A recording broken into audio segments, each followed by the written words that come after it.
sedikit tentang rukun negara. Rukun negara ni dia ada 5. Yang pertama, kepercayaan kepada Tuhan.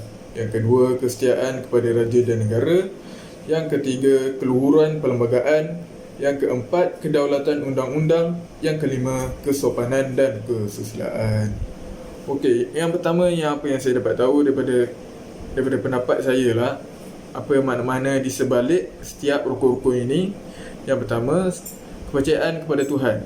Okey, kita sebagai umat Islam hendaklah mempercayai bahawa wujudnya Tuhan yang mencipta alam ini. Begitu juga dengan agama-agama yang lain seperti Buddha dan Hindu juga mempercayai Tuhan itu wujud.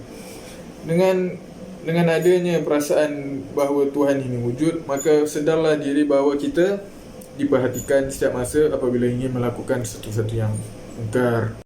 Okey, prinsip yang kedua ialah kesetiaan kepada raja dan negara. Dia merupakan berteraskan kepada amalan sistem demokrasi berparlimen dan raja berperlembagaan dengan Seri Paduka Baginda yang di-Pertuan Agong sebagai ketua negara.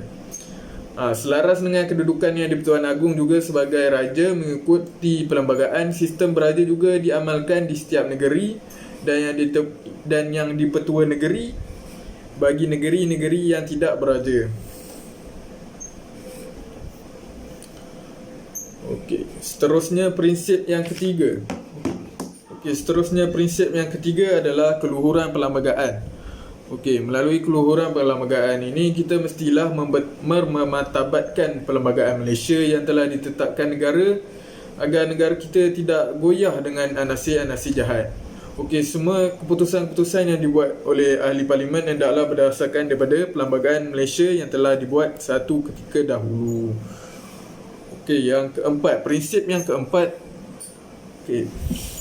yang keempat adalah kedaulatan undang-undang. Okey, kita sebagai rakyat sepatutnya mematuhi undang-undang yang telah ditetapkan agar tidak berlaku kecelaruan dalam negara supaya negara kekal aman damai.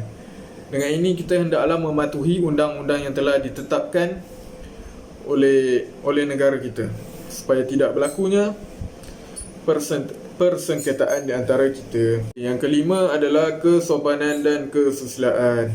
Dia menekankan perkembangan personaliti dan tingkah laku setiap rakyat. Ianya bertujuan untuk membentuk warga negara yang bersopan santun dan bersusila selaras dengan kempen budi bahasa dan nilai murni yang dijalankan.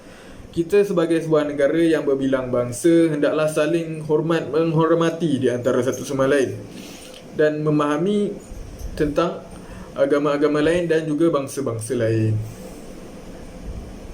Sekian itu saja daripada saya. Terima kasih.